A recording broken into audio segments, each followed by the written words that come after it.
What's going on, everybody? Dave here, Hidden Off Grid, and welcome back to another video. It is Saturday, just after Thanksgiving, so happy Thanksgiving or belated Thanksgiving to you. In this video, I want to talk about being a sheep or being a wolf. So, I guess there was a movie, Training Day, they might have talked about that a little bit, but what does it mean to be a sheep, you know? If you haven't seen, sheep tend to just follow their sheep. You know, it's kind of a funny thing being called a sheep.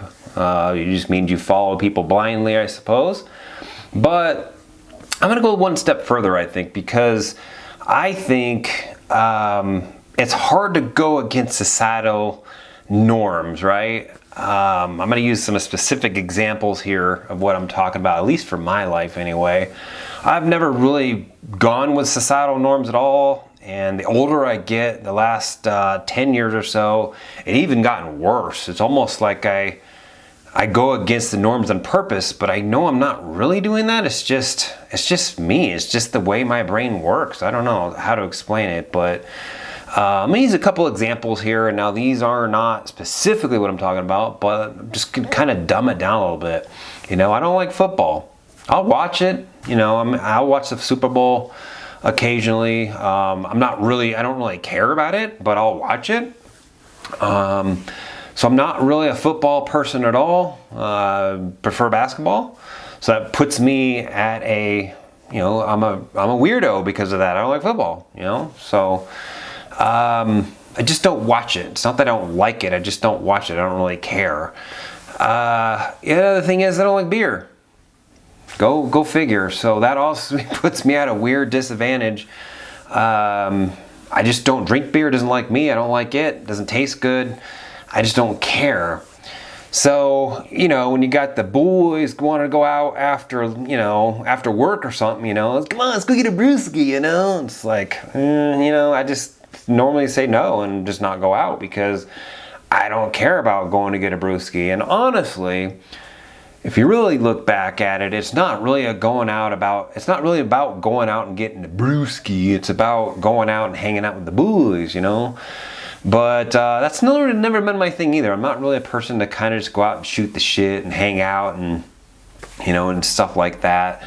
It's kind of like, I remember going to a party when I was probably like 21, 22 or one time, and they're like, invite me out to a party. I go there, you know, and it's all cool, you know, until everybody goes on the back porch and starts smoking, and I'm the only person that's not smoking. I'm the only person in the house, and I'm like the most antisocial person now because I'm not out there and shooting the shit. So that's when I started figuring out, and kind of even the military, that smokers are the best bullshitters. And the reason why they're the best bullshitters is because they have 7 minutes to burn that cigarette. So there's 7 minutes of bullshit talking with the rest of the people that are smoking. Because people, when they work, they go out to the smoke break area and they all smoke and bullshit and talk about nothing for 7 minutes. So that put me at a major disadvantage right there. And not to mention, I'm just a weirdo to begin with, you know, computer nerd. And so that's just been me. And I've always been a computer nerd, always been a loner for a long time. I can be social, I can be the life of the party if I want to be. So, you know, that's good if I want to be, but I don't really care to be. I don't really care to be the center of attention either. So those are some specific examples right there. I would say for me, back when I used to work on a lot of cars for people and stuff, friends used to work on a lot of their cars and, rebuild engines, rebuild transmissions and rear ends and stuff like that. That was my thing, to bond with people, bond with men, right? Because honestly, women, really? You know how you guys get along with people? All you got to do is talk. That's it. For women, it's just a matter of talking. That's your commonality. But for men, it's different. You know, we don't care about gabbing to one another. So that's football. That's beer, right? And I don't care about those things. Or then the other thing for me would be sports, and it could be basketball, but you know, for me it was cars. Okay, cars are the thing that I could bond with men over.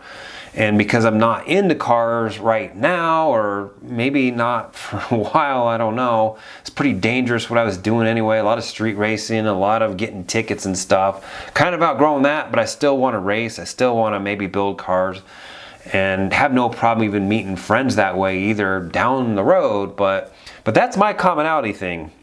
And I mean, politics-wise, I could probably go off in some weeds in that too, because I don't go with societal norms at all with that either. You know, I've been red-pilled. I've gone down many rabbit holes.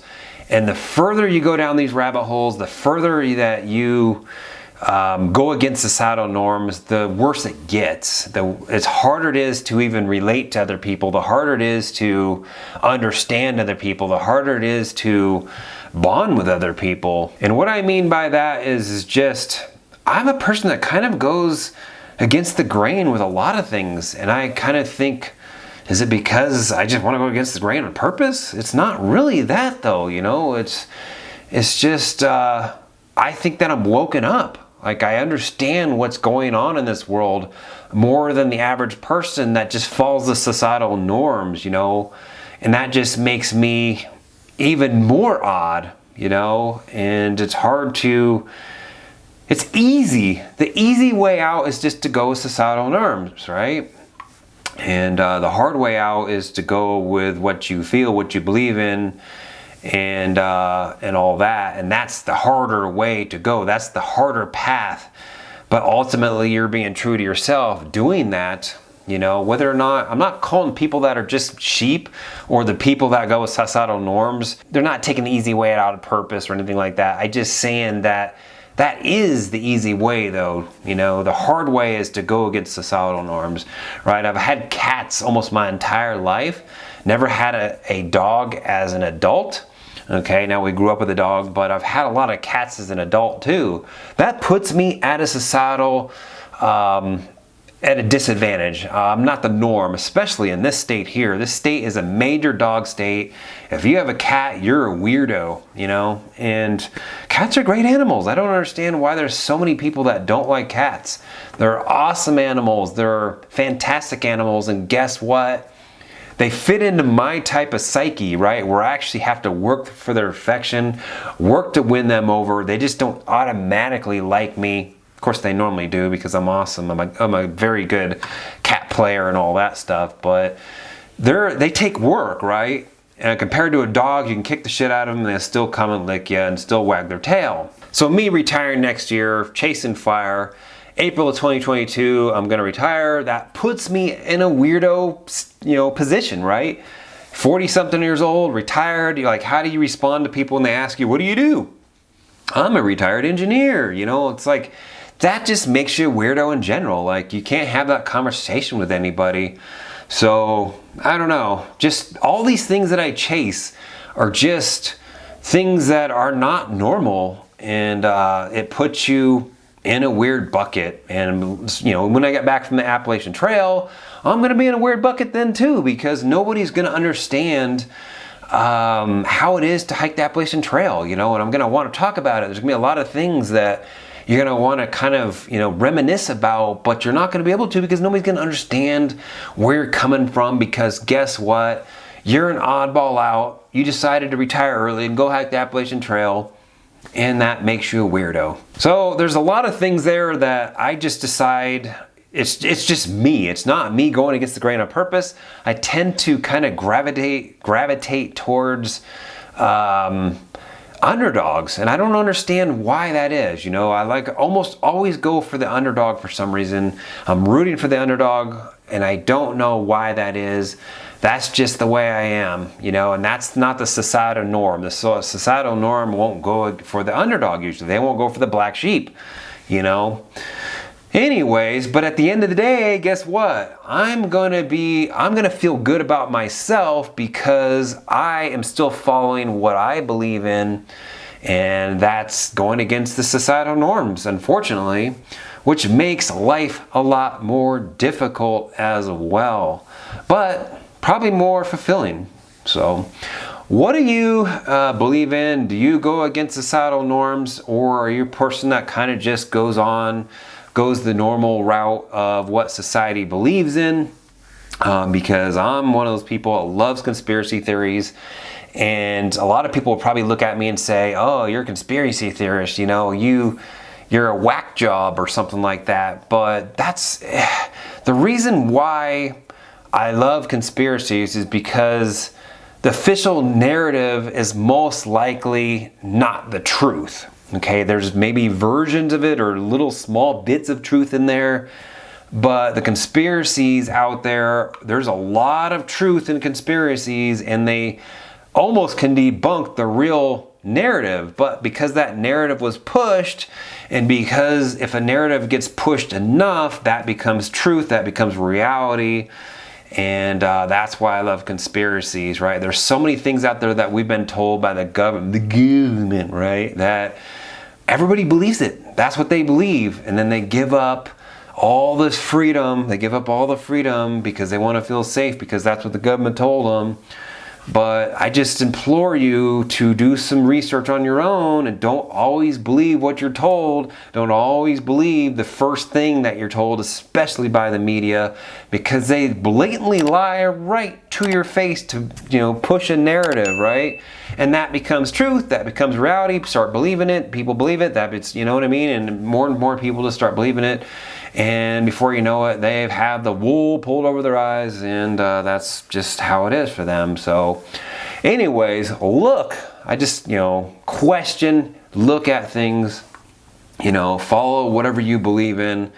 You know, I'm not saying people that, you know, are football or sheep or anything like that at all. I'm just saying that I don't really care about football, so that puts me at a weirdo disadvantage. And I'm okay with that, because this is the way I've been my whole life, and this is all I really know. And I'm not gonna, you know, compromise my beliefs and my integrity just to appease and try to fit in with society and or bond with people. So let me know down in the comments what you believe, and if you're kind of understand where I'm coming from. I'd appreciate it. Go ahead and like and subscribe. We'll see you in the next video. Thanks for watching.